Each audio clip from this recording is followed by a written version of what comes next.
There are no wonders, no terrors, no dizzying spectacles more awe-inspiring than an ecosystem of monsters. But are the creatures of the game Monster Hunter Wilds simply monstrous, or are they even more exceptional than meets the eye? To find out, we'll explore a stunning array of vast environments and secret behaviors to uncover the biology of Monster Hunter Wilds. The savannah is a proving ground. And this young bull Chatacabra is determined to make a name for himself. Unleashing his huge, bulbous tongue, he scoops up a thick layer of sediment that he uses to fortify both fists. His boxing gloves are on. Now all he needs is a worthy opponent. Titans clash frequently over control of these grasslands. This slobbering heavyweight is a Doshagama, and they have never tasted defeat. The bully of the plains, what they lack in sight and good manners, they make up for in smell and territorial ferocity. No experienced hunter would pick a fight with such a brute, but our young Chatacabra is anything but experienced, and as far as he's concerned, he just heard first bell. Releasing his spiked tongue, he launches into a threat display that he seems to think will intimidate the Doshagama into submission, but he is gravely mistaken. A mighty, glancing blow sends the upstart tumbling out of the proverbial ring. This isn't exactly going to plan. If the Chatacabra keeps this up, chances are he'll be dinner. Time to choose his destiny. He bravely hightails it out of there. Better to live as a coward than to die for his ego. Our young Chatacabra's journey is far from over, and everywhere he goes, the ecosystem will be affected. For now, his absence on the Windward Plains means the herds of armored Karatanoth can rest a little easier. These herbivores have been on edge since last nesting season ended, and vulnerable new herd members arrived on the prairie. This baby Karatanoth is only a few months old, and is learning it's a big world to be so little in. Few juveniles ever make it to adulthood, and ever since this little one's birth, the herd's been constantly on guard. They have good reason to be wary. A rogue Chemitrice, one of the heaviest brigands of these plains. All around the juvenile, the Karatanoth prepare for an attack. But this bachelor Chemitrice isn't interested in food, he's interested in love. His goal is to attract another Chemitrice using his resplendent tail plumage. He nervously fusses with it. It's a lot of pressure. And to have a chance, he needs territory of his own, and that means cleaning up his new apartment. Under normal circumstances, this Chemitrice would never be so foolish as to tangle with the Doshagama. But if he wants to make love, he must first make war. The fight carries serious risk. If his tail plumage were to be damaged, it would mean the end of his mating chances. And that is his whole reason for being here. The Chemitrice knows where his priorities lie, and they certainly don't lie with perishing to this furball. He makes his exit with his best feature still intact. But his flight is taking him deep into unknown territory, which means unknown risks are yet to come. At the same time, our Chatacabra has returned to the canyons. This uncanny, wind-sculpted region is the Chatacabra's home, and home to truly surreal mineral structures. Vast, snaking branches of fulgurite are formed from lightning strikes, but when there's ever enough lightning to create them is presently a mystery. And speaking of mysteries, what's the Chatacabra doing? Following his loss, he's used his tongue to collect all manner of minerals and has fashioned some truly impressive gauntlets. With these new, blinged out fists, his confidence seems to have returned. But though he's retreated from the plains to dwell in his stony basement, there are still terrors here that will test his mettle. A predatory Bulakchi. Though huge for an insect, this oversized mosquito could not slay a Chatacabra alone, but he's never alone. He's the bait for a roving band of insectoid highwaymen that lie in secret ambush in the crannies of these canyons. The young bull is almost into position, but the Bulakji choose to timidly let him past.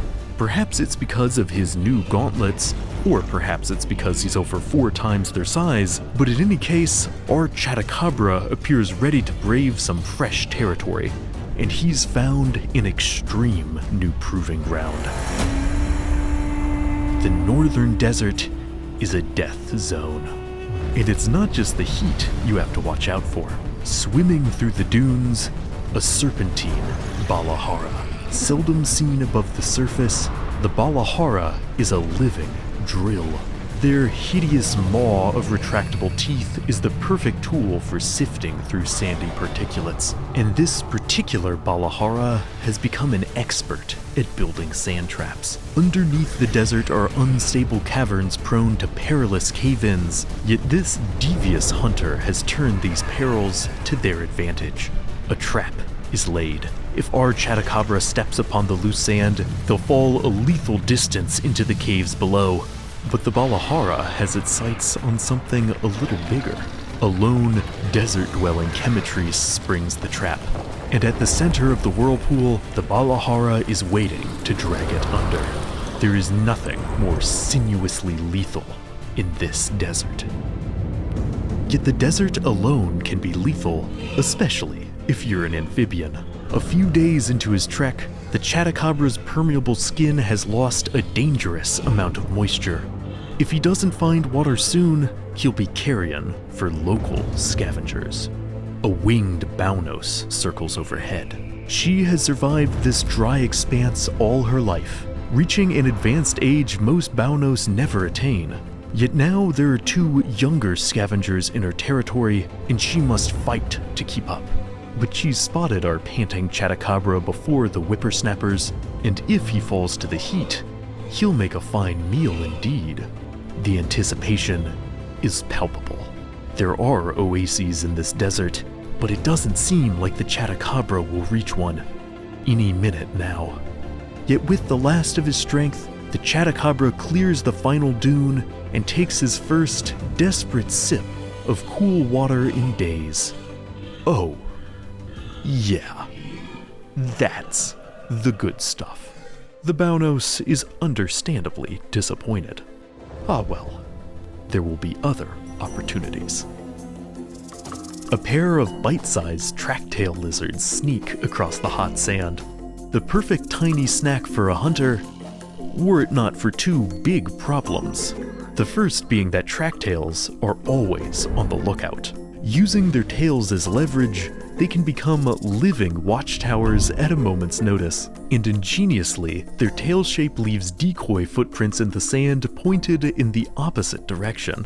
The second problem is they seldom succumb to exposure because those tails double as do-it-yourself beach umbrellas. With specialized sun-protective scales on their underside, the tracktails always have a portable source of shade to share with a friend. Indeed, these lizards are almost always spotted in pairs, but whether these are mates, family, or just good chums remains a mystery. Sometimes you can just do more together. A lone Talioth slinks among the dunes, but a lone Talioth only means you haven't spotted its packmates. Though small, a predatory pack of Talioth is not to be underestimated. Some highly efficient squads have even been known to prey upon Balahara, striking when the serpents surface and expose their soft underbellies. A well-coordinated group of Talioth can take down virtually anything. But this is not a well-coordinated group. They've been trying to catch the Keratinoth that come here seasonally, but so far, hunt after hunt has ended in sloppy failure. The Baunos has been following overhead, hoping to snag their leftovers, but as of yet, there's none to go around. The old scavenger seems a little amused. Perhaps it's time these Talioth try their luck elsewhere. Our young Chatacabra, likewise, is at last feeling refreshed and well moisturized. But the desert just wasn't his scene. Time to return to richer pastures. The grasslands are certainly more abundant than the sparse desert. The problem is nobody likes to share. Deep into unknown territory, our bachelor Chemitrice has at last met another Chemitrice, and thinks this could be his big moment. But this is no potential mate, but a deadly rival. A hardened veteran that will defend this premium mating spot with savage aggression. Yet our bachelor has had enough of being pushed around. In a survival situation, a Chemitrice can use its tail to spread a flaming substance so potent it could set the entire grassland alight. However, such a tactic might singe one's tail plumage, and neither duelist wants to take that risk, so the winner will come down to raw willpower. Our Chemitrice has fallen, and the veteran goes to strike him while he's down. But he has something this old-timer doesn't. Something to prove. Another Chemitrice hits the dirt, and this time, the bachelor is the one still standing. The veteran beats a heated retreat. Against all odds, our Chemitrice has won not only the battle, but a premium mating spot. He takes a moment to appreciate his new pad. Oh yes, this will do nicely. The stillness of night descends upon the plain, and under the waxing moon, a new Leviathan. This Rathian is a mighty wyvern not native to these lands, but as the night begins to wane, it seems she's determined to establish herself here. In the morning rays, the source of her urgency becomes apparent. She's nesting. Rathians mate for life, but her counterpart is nowhere to be found. And if she's going to protect her eggs, she needs to get to work. The confrontational Doshagama is an immediate threat to the nest.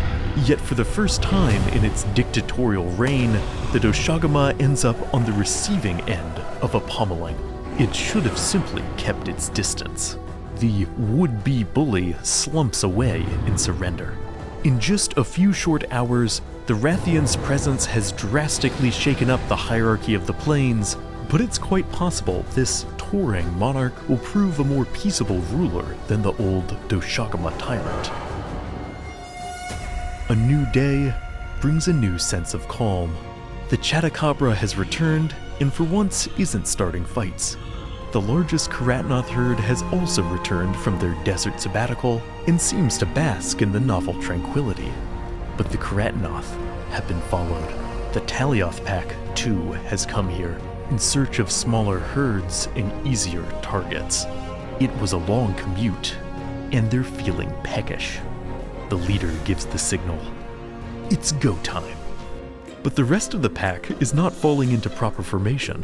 One does manage a bite on the tail, but that's the most heavily armored part of the Karatnoth. The Talioth can only watch as their quarry once again slips away. The leader's disappointment is almost palpable. Great going, morons. Yet situated directly in the middle of these epic dramas, a moving story unfolds unbeknownst to all passing giants. Hidden in the branches of this tree is a devoted family of Amstrigian. Couples of this species boast some of the most successful relationships in the natural world. They take equal turns seeking food and feeding their hungry babies. How modern. 4 needy mouths means the parents rarely get a break, but few creatures are more dutiful to their offspring or to each other. Safe in the elevated branches, the Amstrigian family will continue their quiet lives, quite content to remain overlooked. Elsewhere, the Rathian finishes another morning patrol alone. Yet another dawn with no sign of her mate, and what's more, she's had to contend with no end of bothersome challengers. The old veteran Chemitrice, having fled his prior territory, has decided to come and play homewrecker. Still recovering from her fight with the Doshagama, the battle drags on as the Rathian is exhausted. But not so exhausted she can't show a little firepower.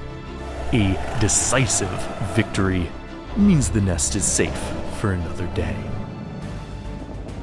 But something in the winds is changing. Wind rustlers, tiny insectivores scarcely ever observed, are on the move. They've sensed something, a shift in weather patterns that will shake the entire ecosystem. A monstrous storm arrives. The intensity of lightning is near apocalyptic. At least we know where the fulgurite comes from. Without shelter, the Kratnoth herd seems done for, but they have a secret defense. Leading herd members have elongated dorsal spikes, specifically designed to act as insulating lightning rods. They endure the hit so that the rest of the pack can rest easy. But just as thunder follows lightning, this storm has summoned the region's apex predator, the incomparably deadly Ray Dow. This crackling behemoth is a living battery, channeling the storm's lightning with lethal precision.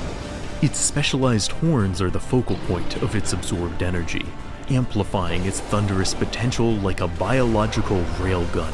Any creature foolish enough to cross this living tempest meets with a swift and sizzling end. During this period of inclemency, known as the Sand Tide, the Ray Dow becomes the ecosystem's singular, sadistic ruler. Yet even the most destructive storm must eventually pass. With such extreme weather patterns, it might seem the ecosystem has no hope of enduring. Yet as always, life proves indomitable. A particularly grand season of plenty arrives, and all manner of species celebrate. The Kratnoth herd is now graced with a new blessing. Nothpecker birds have come to offer their 5-star cleaning service. Soon, the entire herd is embracing the trend. Even the baby has made a new friend. After all, what's the point of a season of plenty if you don't get to do a little socializing? Yet, bizarrely, one creature who isn't socializing is our young Chatacabra, who passes through the plains without picking a fight. He then contentedly returns home. What gives? It seems he has finally learned there are more enjoyable things in life than throwing your weight around. A king of staying in his own lane. Our young Chatacabra has finally learned to grow up. We've seen many grand things on our journey through the plains, yet our final look must be at this small wasp.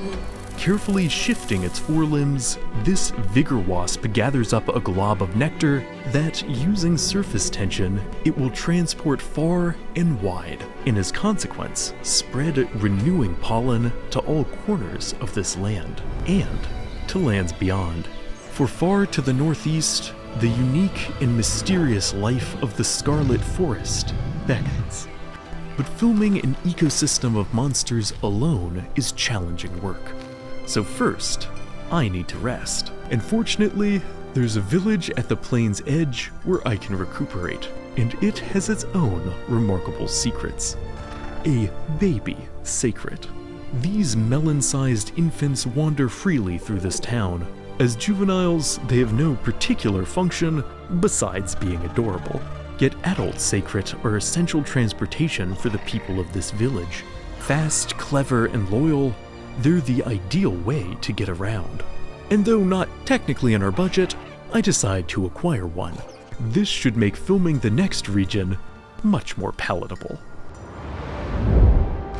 The primary ingredient of life is water. And the Scarlet Forest has water, and therefore life, in unparalleled abundance. Gracefully navigating these waterways is an elegant Mizutsune. He's come from far upstream and seeks to make this rainforest his new hunting ground. But this pampered predator is used to a certain amount of cleanliness. He won't allow his scales to lose their luster. Secreting from his tail a foaming chemical that acts as a natural lather, he turns the swamp into a personal bath. Asserting himself here will prove more difficult than he expects, and he'll need to shine his brightest. In a forest this crowded, however, most seek not to stand out, but to blend in. Hidden among the flowers, an imposter. A juvenile Mimiphyta practices her camouflage, balancing carefully on her tail to mimic the surrounding foliage. It's a strategy she and the other members of her family employ not simply to hide from predators, but to catch prey. Butterflies are an ideal snack for someone the Mimiphyta's size, and there's plenty to go around. Though still a novice, this Mimiphyta is quickly learning the trick to a successful snag has less to do with speed and more to do with follow-through. Together now, wind up, stay absolutely still, and then... perfect. There's enough for everyone.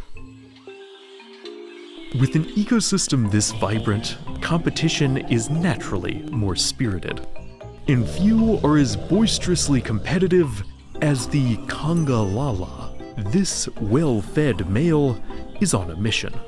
Congalala are typically seeking food, a fight, or a romantic encounter. But all he wants is some peace and quiet. Yet with a rowdy fraternity of younger Conga on his tail, he's unlikely to get it. Though Congas lack a true social hierarchy, these apes have been known to shadow adult Congalalas, and no matter how far this adult seems to travel, he just can't shake his new fan club. Like their idol, Congas have unusual pink fur that, as for flamingos, may be the result of carotenoids in their diet, but while young Congas have nothing but adolescent fuzz atop their heads, Congalalas have impressive and carefully maintained pompadours, a rather unsubtle symbol of their virility. So the Congas have a lot to live up to, which sometimes means picking inadvisable fights. While large, our Mizitsune seems to strike the fraternity as an overly cleanly pushover. But those bubbles aren't just for looks, they're a surprisingly effective chemical deterrent. Though they have the home field advantage, these primates are simply not equipped for this fight. Lesson learned. Better to think twice before messing with bubbles. The adult Congalala appears thoroughly unimpressed by the youngster's crash out. He'll have to find a way to show juniors how it's done. A particularly noisy morning marks one of the last days of mating season. For the vibrant Dazzlewings, love is in the air, and they know just how to get some. A groovy mating dance, just the thing to woo a partner. In these final days, most Dazzlewings have found love, but one unlucky soul is still woefully alone. It's hard not to be discouraged, but the only thing for it is to try again. Another lonely bird has arrived, and for the first time in 3 mating seasons, she actually seems interested. They're both very excited for a little tenderness. A happier couple one rarely sees in the natural world. A fortunate thing, these two lovebirds found each other. A successful mating season brings with it the renewal of life and unique challenges.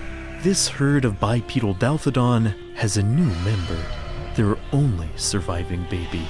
Constant run-ins with predators have cut this herd in half, and now all their hope rests on the survival of this single juvenile.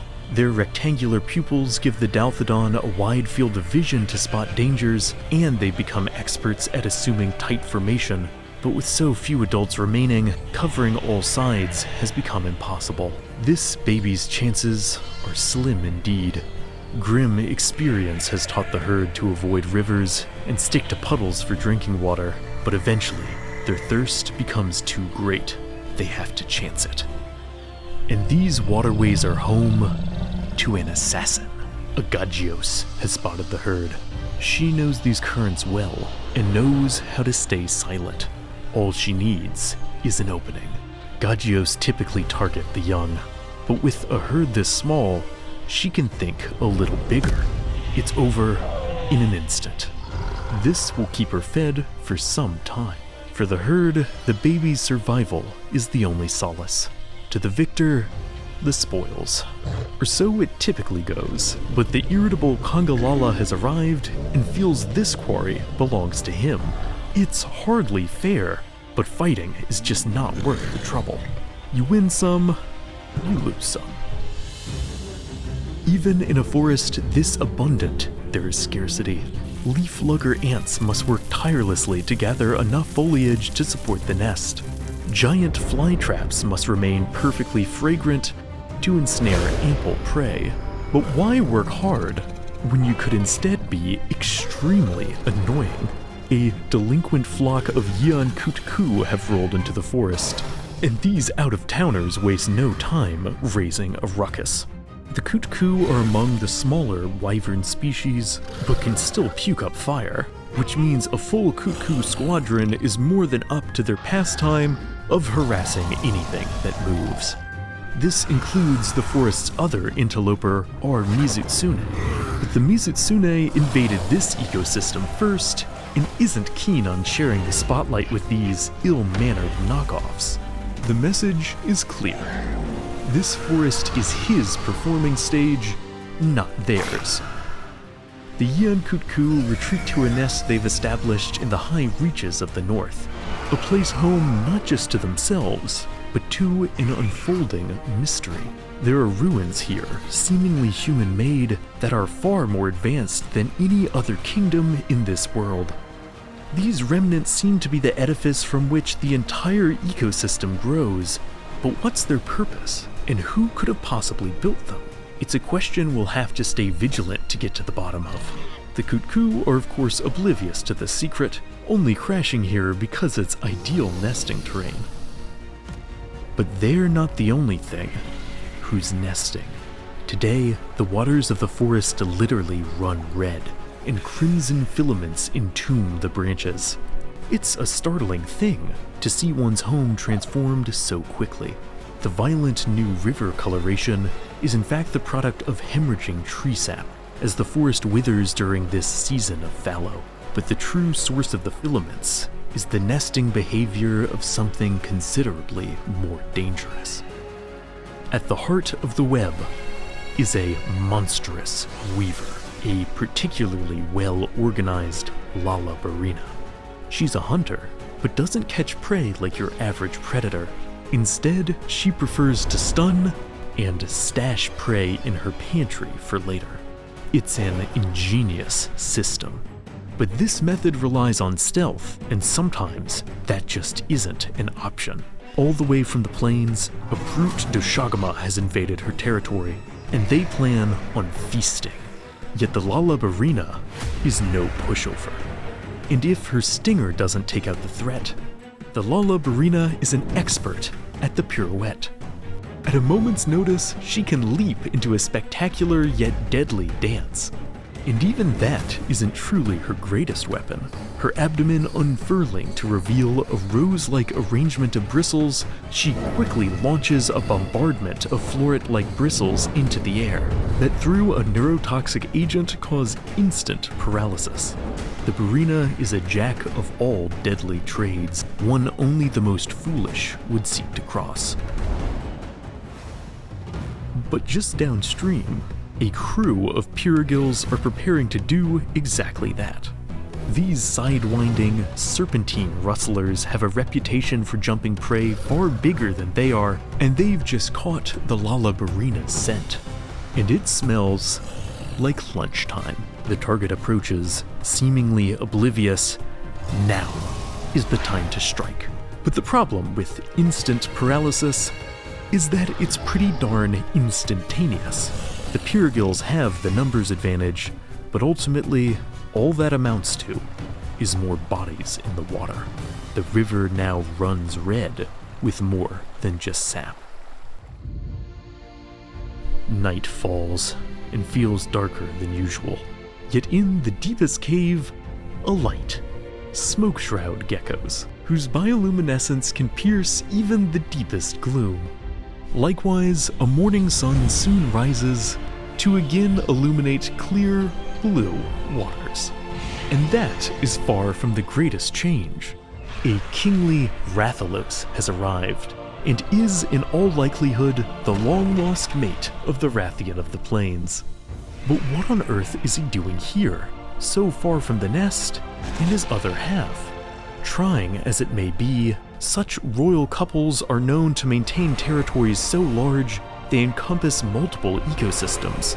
So for now, they're long distance, and he has a task of maintaining his own nest here, which may indeed be where they eventually house their eggs. And that means baby-proofing the environment.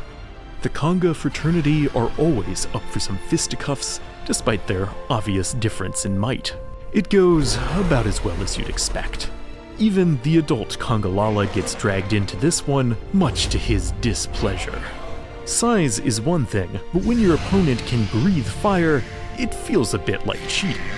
It remains to be seen what kind of ruler this Rathalos will be, yet for right now, no one else gets a say in the matter. Not everyone wants to rule the world, however. Some are content to share a single riverbank. Though small, floral crabs are exceptional gardeners, maintaining the miniature forests upon their shells through just the right amount of sunlight and just the right amount of water. But one late bloomer is tragically gardenless. Through no fault of his own, the plants just haven't taken. A dangerous thing, for these gardens are essential camouflage. A Gagios is nearby.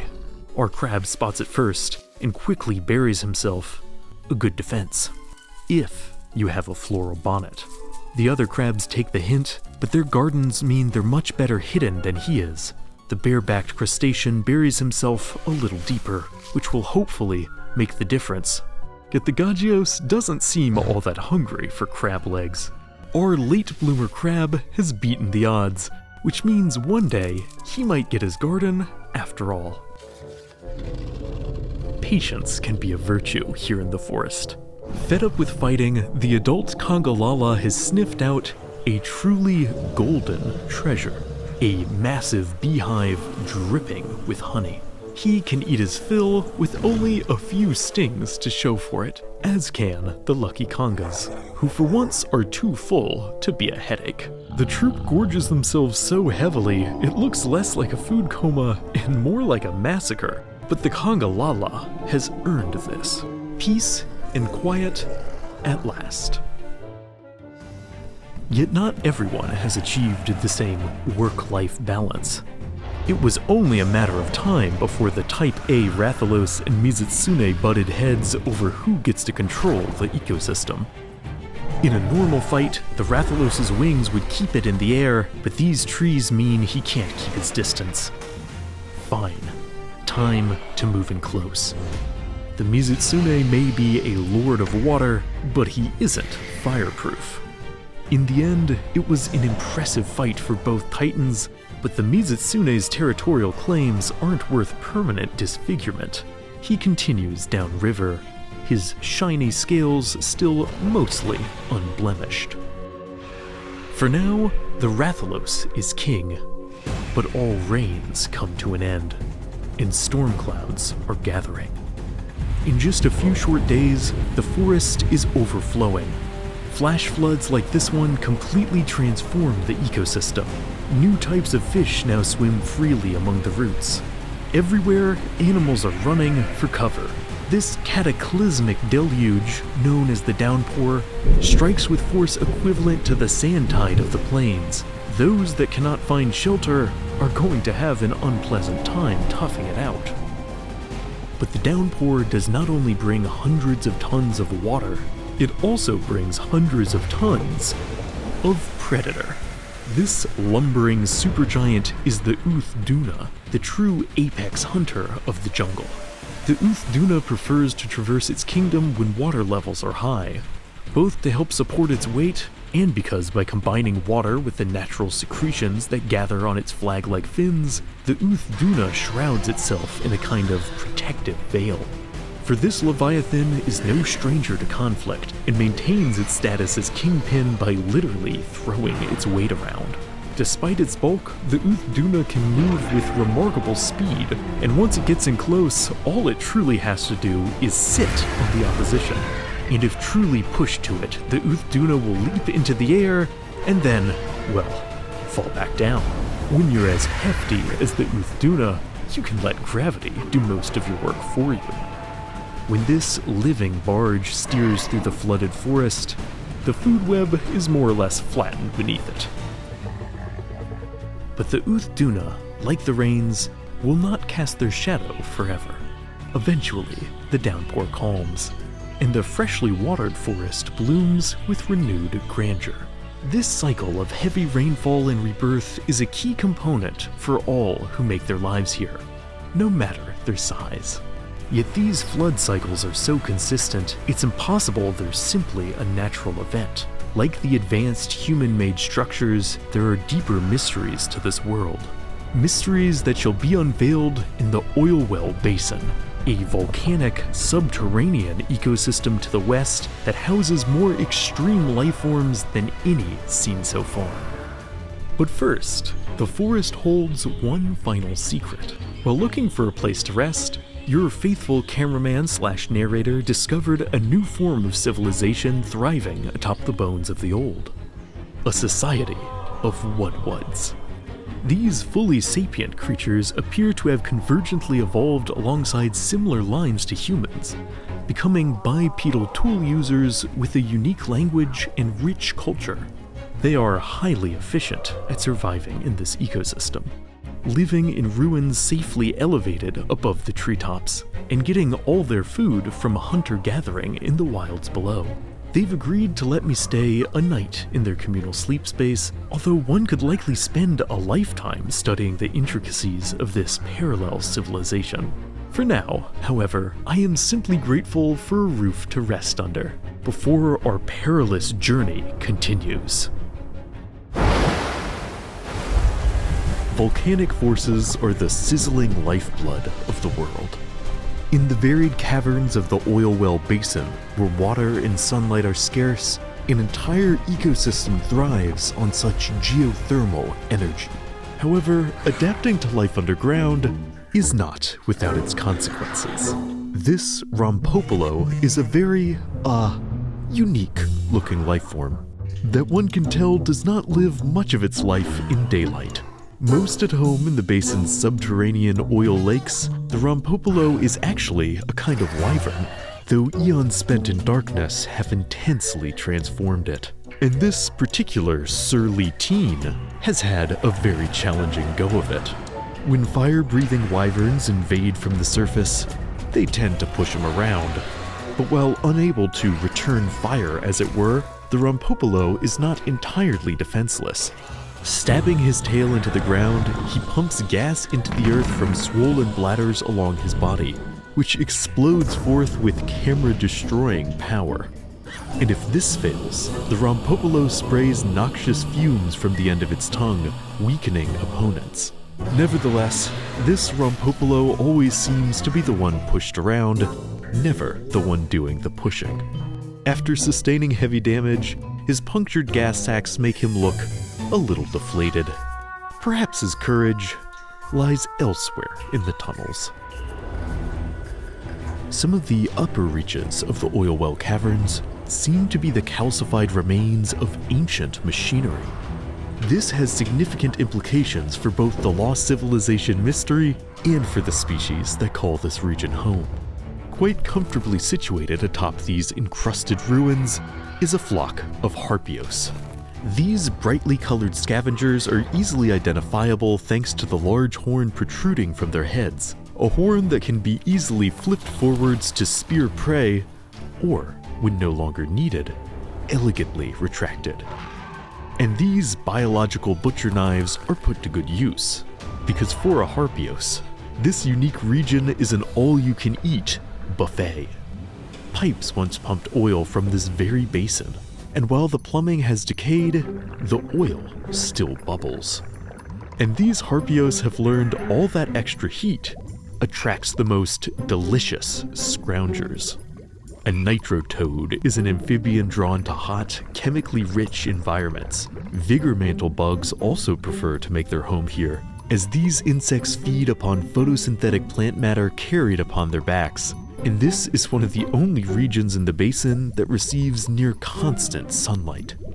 Such varied life forms mean these Harpios have a veritable feast to pick from. And what's more, many species like this crude shell crab are at risk of getting cooked if they venture too close to the boiling geysers. After all, what's a buffet without something deep fried? Here in the cave's sunniest region, only the strongest get to bask in the rays. And for this bodybuilding Ajarkon, strength is all that matters. Every day he must rise and grind to patrol his truly impressive territory. For this Ajarkon isn't just trying to conquer the lighted world, but the vast caverns below as well. This ecosystem is his exercise routine, and like the most annoying guy at your local gym, the Ajarkon has, to put it mildly, a bit of a rage problem. Often posturing for a fight even when there's no one around to see him. In the Ajarkon's defense, maintaining this much territory is certainly stressful. Fortunately, he's got the perfect adaptation to help. A heavy, though itchy, armored carapace, and one with a curious bonus. This somewhat uncomfortable outer crust has a remarkable capacity to absorb trace metallic elements from the environment, and with a little friction, can create a powerful spark. So when this gym bro gets into a fight, he can do more than just smash things. Sparking his shell against the ground can, through sheer friction, create a potent burst of heat, usually leaving his shell smoking, but the fight won. Yet this especially rageful Ajarkon is getting restless. It's been some time since he's faced a truly challenging opponent, and an Ajarkon without a fight has no outlet for all its pent-up aggression. He's had enough. He's decided to venture towards the cave's deepest levels, where a truly alien and truly hostile ecosystem awaits. Deep in the Abyssal Caverns, water flows with bizarre and brilliant light. Bioluminescent microbes are the source of this glow, likely feeding off the cave's geothermal energy. And feeding off the microbes, pink, landlight, shrimp. These terrestrial crustaceans gather in abundance on the region's gaseous vents, the hair on their bodies collecting rich chemical particulates from the surrounding gas, which in turn attracts the microbes that the shrimp actually like to feed on. One way or another, getting a meal in the lower levels of the caves usually comes down to finding a way to feed off geothermal energy. And our loser, Rompopolo, has partnered with another of his kind to flush out bottom feeders that do just that. Underneath this natural tar pit are oysters that thrive on the hot chemical mixture. All they have to do is flush them out. Injecting gas into the ground using their tails, the Rompopolos send the oysters exploding to the surface. Delicious.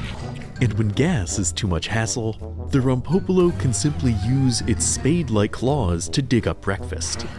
Our Rompopolo might not be at the top of the food chain, but by sticking to his niche, he can always get a meal. Yet no species in the lower levels is as committed to sticking to their own niche as the exceptionally easygoing Geladron. These hefty salamanders prefer the simple life, whether it be in glowing pools, steaming surface cisterns, or even a vat of oil. Indeed, there's really only one thing that motivates these semi-transparent cave dwellers into motion: finding the ideal place to sleep. Because not just any old resting place will do. For these Goldilocks salamanders, the perfect spot is assuredly out there. They just have to find it. For a species that spends most of its life sleeping, there can be no more worthy endeavor. Just right. Of course, there is one major drawback to such a lethargic lifestyle: it makes you a tempting target.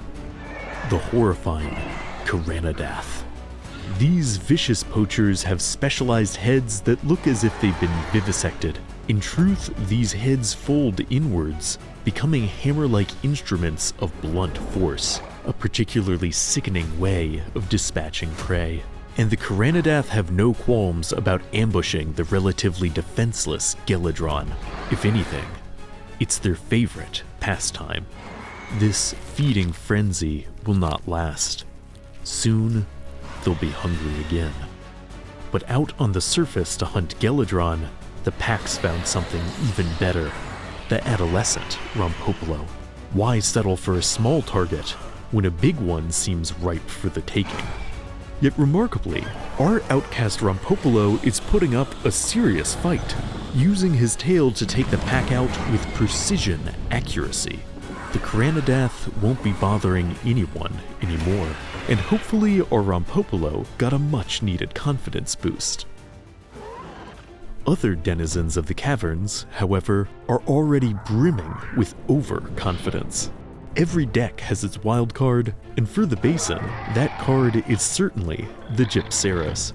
This young maverick has been carving out a niche in these caverns like she was born to them. Though not specifically adapted to this region, she's more than crafty enough to have made her home here. A rogue Rathian challenges her to a duel, but Gypceros don't believe in a fair fight. What they believe in is winning. Backed into a corner, a Gypceros can sucker punch enemies by lashing out with their deceptively long, worm-like tail. And if that fails, they have a backup method for fouling their opponents, spitting thick loogies of venom. Indeed, Gypceros produce so much venom, they will sometimes simply hawk up a globule. It can't be claimed they're well-mannered. And against this Rathian, there's one final trick she can pull of playing dead, but it appears that won't be necessary. She's bested the Rathian in an atypically fair duel. It seems she has a genuine desire to defend her new home, and it's not hard to imagine why. The cave she's chosen to squat in is rich in glittering minerals, although whether this is a coincidental quirk of her habitat or something that drew her here like a dragon of old cannot be known for certain. These caverns hold many glimmering wonders. It's easy to understand why one would wish to call them home. Yet there are no sights in the depths quite as brilliant as the mysterious sparkler jellies. Ethereal creatures light enough to float in the air, sparkler jellies gather together like wondrous constellations among the stalactites. Their brilliant patterns of bioluminescence seem like they could be a form of communication, but what on earth are these jellies saying to each other? While we may never truly know the answer, we can at least appreciate their gentle majesty. Though some light shows are dangerously deceptive. A blink angler. A skilled fisherman that lures in unsuspecting sparkler jellies using lights that mimic their natural luminance. All the blink angler has to do is wait with an open mouth. It would seem the jellies are doomed, yet amongst the helpless flock drifts a giant shepherd. A colossal and stunningly luminescent peony sparkle jelly, the female of the species. The tiny beads of light within her are actually the colony's eggs, and as she moves, she likely serves as the flock's guiding star in opposition to the angler's false luminance. In these hidden caves, light is both a weapon of war and a symbol of communion. But these are not the only species that do battle with light. In search of a worthy challenge, the Ajarikon has challenged the Gypceros, but by striking her crest like an anvil, she produces a dizzying burst of brightness, not strong enough to seriously harm the Ajarikon, but enough to throw off his aim so that she can give him the slip. She's not looking for a new sparring partner. The Ajarikon will have to venture deeper. At the molten heart of the oil well basin waits a monster so fireproof, the Inferno is but a sauna. This especially colossal Gravios has seldom been challenged in his lengthy rule. Though not native to this ecosystem, this living tank has had little trouble establishing himself here. And every so often, he leaves his fiery lair to remind everyone exactly why he's the boss. When this walking fortress patrols the ecosystem, all who value their life know to swear fealty. But the Ajarikon never got that particular memo, and as far as he's concerned, This is an even fight. In combat, the Gravios isn't just big and heavy, it's also an exceptionally skilled fire breather, able to focus the intensity of its blast for truly devastating results. And when fire breath isn't enough, the Gravios can vent excess flammable gas directly from its abdomen, cooking anything that gets too close. The effect is so potent, it leaves the exhausts on its back smoking. Most that fight the Gravios are instantly charboiled, but our Ajarikon is nearly fireproof himself. When his armor heats up, it only makes him stronger. And though the Gravios is keeping up a near constant inferno, the Ajarikon is still standing and ready to go supernova. Needing to cool things down, the Gravios decides to simply flatten the Ajarikon with a powerful roll. But the Ajarikon is still swinging like it's the first round. Against all odds, the exhausted champion must flee, and the Ajarikon roars in victory. But with so much fire in a place with so much oil, it's no surprise that occasionally, the entire ecosystem goes up in flames. The seasonal fire spring transforms the caverns into a burning hellhole. Fed in large part by ancient machinery kicking back into overdrive, it's no wonder why most species make themselves scarce when the fire spring arrives. Even the Ajarikon and the Gravios are giving a wide berth to the actual apex predator that arrives during this fury. The new Udra is a gelatinous giant, its entire octopus-like body dripping with oil silt. A coating the creature will ignite into a maelstrom of flame when truly threatened. While burning, using a specialized siphon, the new Udra can, like a living flamethrower, jet a torrent of oil at its attackers. The sheer output of heat is downright shocking. What's more, the new Udra's body is horrifyingly flexible, allowing it to appear in unexpected places by squeezing into tiny cracks. To cross this burning specter means certain death. And yet, against all reason, our outcast Rompopolo has decided to challenge the new Udra, having clearly found his courage indeed. Out of practice with direct battles, the new Udra rears up to its full height and is swiftly poked in the soft underbelly. In what is perhaps the single largest upset we've observed, the new Udra decides it just isn't worth it, retreating back to defend its home in the caverns. Why this apex predator would be so risk-averse becomes clear upon a visit to its nest. These vine-like structures hanging from the ceiling are in fact thousands of new Udra eggs. It's little wonder the creature was so cautious, with so many babies on the line. During the heat of the fire spring, these eggs cannot hatch, but upon the next calm morning, the air is full of floating new Udra babies. These infant cephalopods drift slowly upon currents of air, illuminating the hatchery like 1,000 miniature stars. While not all will reach adulthood, for now they are young, the world is gentle, and they have each other. It's a subtle reminder that even the most menacing species have hidden beauties. The same could be said for the basin itself, for despite this ecosystem's hostility, a unique group of humans have made intriguing lives here, ingeniously repurposing ancient technology for their own use. During my brief stay with them, I learned the frigid ecosystem to the north has far stranger technology that permanently levitates islands of rock and is home to terrors beyond imagining. But such a place might have further answers regarding the lost civilization, so I'll be setting off again after a quick rest.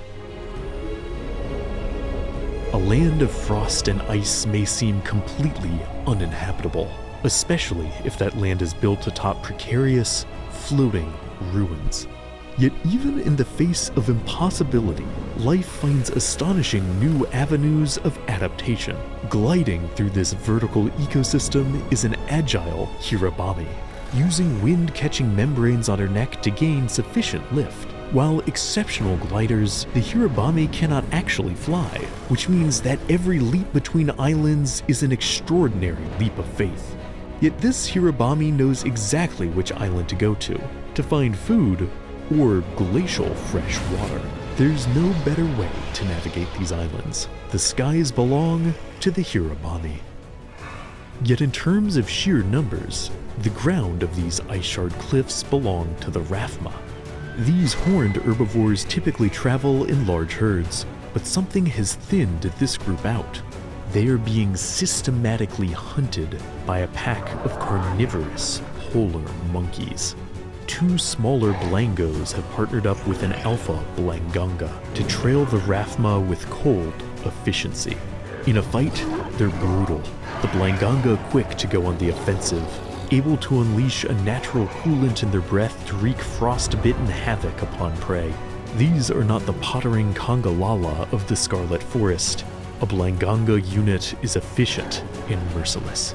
The Rathma are understandably nervous. The troop is almost upon them. But they have one final trick up their sleeve. A leap so impressive, it borders on the miraculous.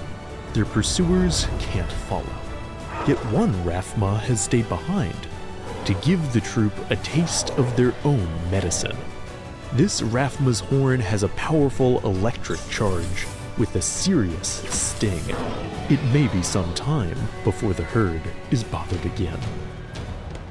To survive these icy ruins, one must endure not only predators, but extreme drops in temperature.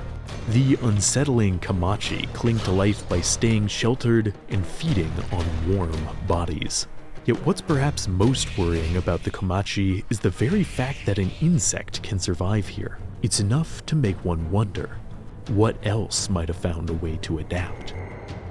A body suspended in a sticky web. The leavings of the cliff's resident serial butcher, the Nursilla. This huge arachnid has managed to endure the glacial temperatures by wearing a cloak of stolen skin, the hide of some unlucky gypseros that came here in search of food. In addition, the Nursilla has the uncommonly disturbing habit of stringing up victims so that their children can always have a snack. For this spider has produced a monstrous brood. One shudders to imagine what the future of these cliffs might look like. It's a difficult time to be a coward. Unfortunately, this is the label that undeniably fits the poofy-headed porky plumes. This familial herd will go on alert at the first sign of trouble, rattling the spines on their heads in a frightened attempt to ward off any who approach, regardless of the actual danger. Those spikes might look like they pack a punch, but they're mostly just for show. So when things look genuinely troubling, these porky plumes will immediately book it out of there. It's not the bravest existence, but it has kept them alive. For there are exceptional dangers here.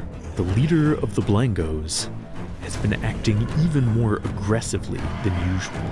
He's been infected with the terrifying frenzy pathogen, and it's caused him to start dangerous battles. Your average Blanganga would be in trouble challenging a Hirabami, but the virus has changed him. He hurls a Hirabami in a vicious suplex. He's won the battle, but his body will soon break down, and the Blangos will be on their own. What could be the root of such a destructive ailment? A Gormagala has infected the ice shard cliffs. Like the Reaper's shroud, its cloak-like wings release dark particles that infect all that breathe them in. The Gormagala is not native to this region, but this invasive species may have sufficient strength to wipe it out. Though lacking any organs capable of sight, through scattering its sickening particulates, the Magala can sense all surrounding prey. This living blight will annihilate an entire ecosystem just so it may feed on the remnants. Like antibodies fighting a disease, the entire biosphere seems at war with this horror, but it may not be enough. Virtually no force in nature can challenge a Gormagala.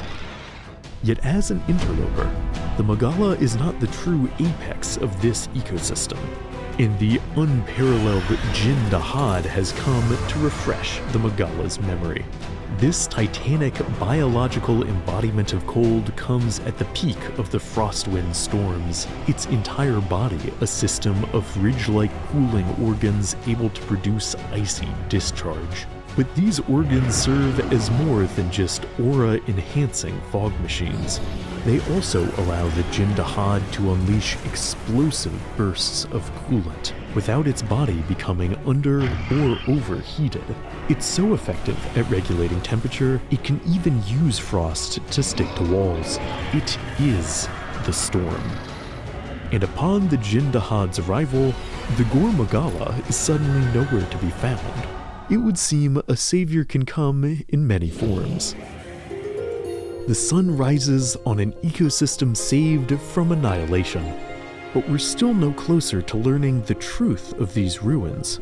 Yet one corner of the ice shard cliffs seems notably green.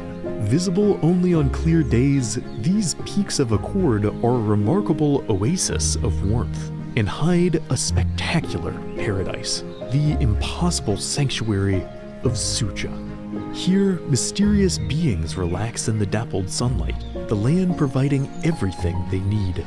And such a bounteous harvest supports not only themselves, but the perfectly round, downy crakes. With so much to go around, some crake parents have grown to astonishing sizes, towering over their hatchlings like plump little mountains. This uniquely docile species has lived here so long, they seem to have forgotten all fear of predators. One even made itself at home on my supplies. The beings that tend this veritable Garden of Eden are Wyverians. Though superficially similar to humans, their pointed ears and digitigrade feet mark them as a unique species, as do their several millennia-long lifespans. The eldest among them remembers the mysterious civilization at its peak, and warns me the cause of its downfall was the result of a single monster. The perilous heart of this derelict civilization is not far from the cliffs. The temptation to set down my camera and remain here indefinitely is overwhelming. There's even a little pig here with a frog sitting on its head. I mean, come on. But discovery cannot be postponed, and the greatest ecosystem of all still lies ahead. There is no natural environment that could rival the ruins of Old Wyveria. This fallen capital city is nothing short of an ecosystem at war. In the shadow of the towers, unnaturally large trees grow towards the remaining sun. Yet the astonishing plants of this ecosystem do not feed on just sunlight. They've learned to feed on ancient stores of Wyverian energy that still flow through the capital, transmuting this ecosystem into something never before seen in nature. And it's not just plants that have been supercharged. A guardian Volgar Anjanath crackles with Wyverian energy. Anjanath are native to the ancient forest far from these lands, and in the wild use their large dorsal sails to regulate body temperature. But here in the ruins of Wyveria, these sails act as localized superconductors. By absorbing energy distributed through the root network, the Anjanath has transformed itself into a veritable dragon, becoming nigh unstoppable. Indeed, there are signs this is more than a natural creature, but an engineered bioweapon the people of Wyveria used against their enemies. If this is the case, we have left the realm of nature and entered a terrifying new, heightened plane. One might certainly expect the Anjanath to go unchallenged, but there are equal titans here. A guardian Rathalos has come to conquer. A far cry from the measured royal parents we glimpsed in other ecosystems, Guardian Rathalos produce a near constant torrent of ambient flame, and are so aggressive they won't hesitate to turn their fire on members of their own species. They live for combat. And this especially vicious tyrant has found the Anjanath. This will be a fight unlike any we've yet seen. Both species are powered up to the extreme. The Rathalos has its fire, but the Anjanath has its raw Wyverian discharge. The sheer amount of energy that is exchanged in this battle make it less a dispute over territory and more a collision between gods. Backed into a corner, the Anjanath goes nuclear and releases an astonishing shockwave. It is now clear to the Rathalos it cannot win with just firepower. But the Rathalos is not some one-trick pony. If its fiery breath can't penetrate the Anjanath's hide, it will simply grab the offender, and with its unnatural strength, hurl it into the dust. The ecosystem shaking fight is over. At long last, the Anjanath retreats, heading towards the lower levels of the capital. Beneath the upper ruins are caverns filled with artificial egg sacs. It is from these that the engineered predators are hatched. This is an unnatural ecosystem with unnatural dangers. Case in point, the Guardian Sacred. These lithe pack hunters are not the loyal steeds we're familiar with. They've been re-engineered for a single purpose: combat. Navigating this environment with alarming speed, Guardian Sacrets can descend in an instant. There is nowhere to hide that is completely safe. Their bodies glisten with stores of Wyverian energy, proof of their altered physiology. There is nothing they won't try to hunt. The secret pack converges on a Guardian Doshagama, charging in without fear for a devastating first blow. But this Doshagama has tricks of its own.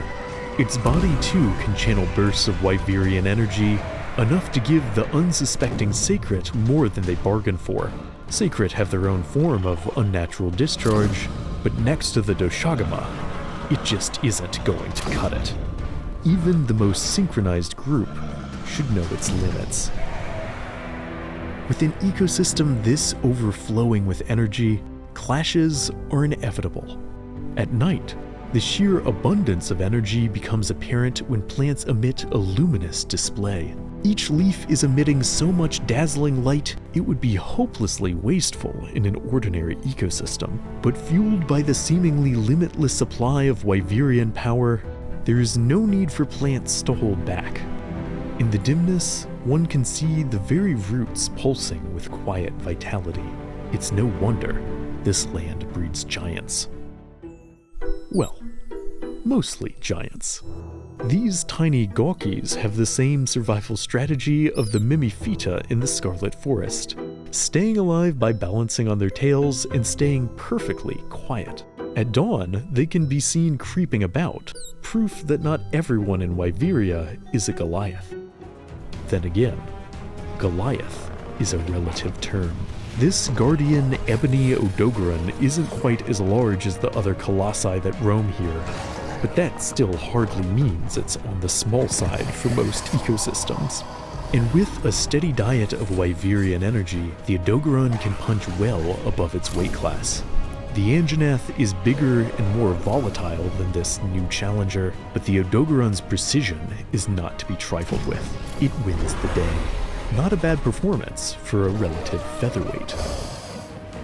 Next to the Anjanath, this strange octopus seems like it won't be any trouble, but a quick spear through the Odogaron's midsection dispels this notion. This tentacled horror is the Jay-Wu, a creature who can quickly harden its secretions into spear-like golden blades. And unlike nearly every monster in this ecosystem, this is a natural nightmare. A creature that has carved out a niche preying on engineered guardians. A more dangerous foe is scarcely imaginable.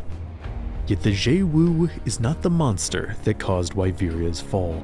Clues to the identity of this final adversary may lie deeper underground. Far beneath the endlessly clashing behemoths lies a hidden human village. This long uncontacted group has kept watch over the flow of Wyveria's energy for generations, thanklessly living and dying to contain the dangerous remnants of a civilization long vanished. As descendants of Wyveria's secret knowledge keepers, they have answers as to the final monster's identity, and where to find it. In the most central chamber of Wyveria's heart, the Dragon Torch Shrine produces a theoretically limitless output of energy. And feeding off that energy is a fallen Archangel, a life form so powerful it's difficult to even make sense of. The ultimate engineered weapon that turned against its creators, the downright unholy Zoshia. This pale deity has a body encased in a crystallized form of Wyverian energy, but beneath this white coat, its form mutates into a roiling black mass of raw, fiery destruction, with a total destructive output that is truly apocalyptic. Its very existence the cause of Wyveria's downfall all those eons ago. But this living tempest is responsible for far more than annihilating a civilization long forgotten. Its never-ending apocalyptic discharge has altered the very atmosphere, the cause of the weather patterns that ravage each previously visited ecosystem being thrown out of balance. Though once carefully controlled by Wyveria, each weather pattern has been exacerbated by the Zoashia's energy absorption. In a very real way, every top predator we've encountered, and even every lesser creature, has in some way or another been forced to adapt because of the actions of this singular life form. Yet is this truly the fault of the Zoashia? We cannot know what this creature was before it was transmuted into a living doomsday weapon, but its anatomy suggests it may have been a species of elder dragon. Now twisted beyond recognition, it is perhaps no surprise all this creature desires is destruction. The Zoshia is the ultimate sin of Wyveria, a secret that must remain buried beneath the capital. Yet in a different forgotten chamber of birthing pods, an unexpected final revelation is waiting. It's a young Arkfeld, one of the few monsters whose natural powers nears that of the Zoashia. And though long thought to be extinct, it seems life, as always, found a way to endure. Over the coming weeks, this remarkable survivor will strike out to all corners of the land for the first time in centuries, trying to find a home in a world much changed. The Arkveld will certainly have an effect on each ecosystem it visits, as it tries to determine where it fits into the food web after a long holiday. Though young, the Arkveld's wings have chain-like protrusions that can stun attackers into surrender, and create powerful bursts of energy. But on the whole, this newcomer is not seeking to cause trouble, but is merely curious. This is an organic, non-engineered creature, and while the needs of a predator mean it must of course hunt for food, it does not do so out of cruelty.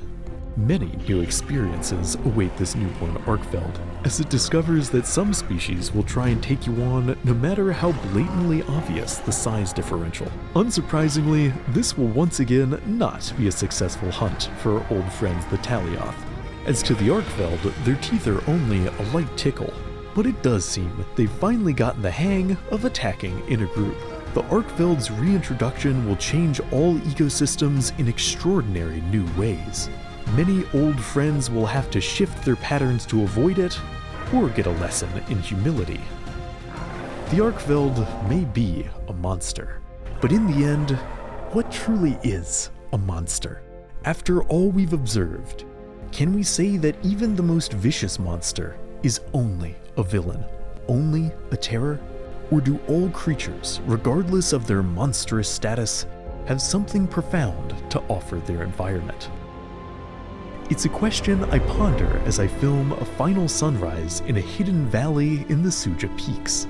Not far from the first gathering area in these wonderful mountains, the terrain opens up into a breathtaking grand hub.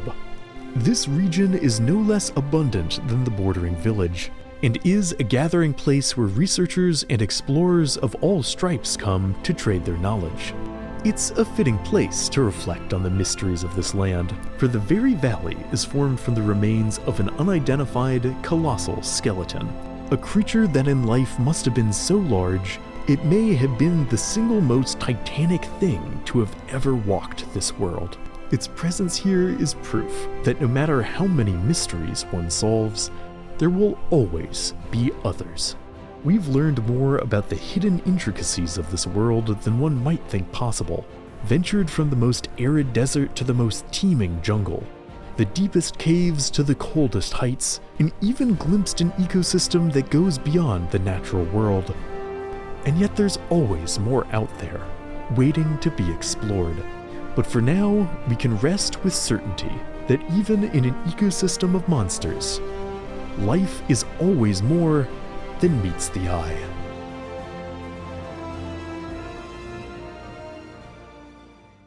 Whew, okay. But you know what might be a true monster? Filming and editing this video. This special throwback episode was a lot of fun, but also took so long, involved so many technical difficulties, that I would love for you to see the full documentary in its native uncompressed resolution, and without ad interruptions, and with extra licensed music, but I literally cannot upload such a video here.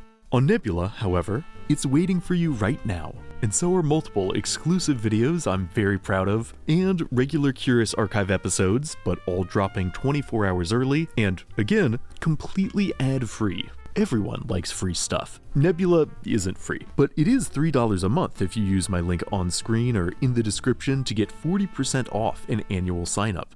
And it's because of my wonderful Nebula supporters that I'm able to keep uploading videos here for you to enjoy. So if you like my videos, or even if you found this documentary sort of entertaining, there is no better way to show your support than by signing up. And I am not the only person releasing exciting stuff on Nebula. Hundreds of creators are making their own exclusive videos. Bobby Broccoli just released a full mind-bending documentary on scientific fraud that's it's just so fancy and well produced. I'd seriously recommend it. We're also still dropping new episodes of our show Abolish Everything, about comedians complaining about pet peeves that is still consistently hilarious. And as usual, if you want to share these videos with friends or family, you can do so easily with week-long Nebula guest passes. Everyone just gets those, no hassle required. Again, you can get all this at 40% off using my link on screen or in the description. And seriously, no matter who you are, I can't thank all of you enough for your continued support. Oh, and as always, thanks for watching. If you enjoyed this entry, consider lending your support by liking, subscribing, and hitting the notification icon to stay up to date on all things curious. See you in the next video.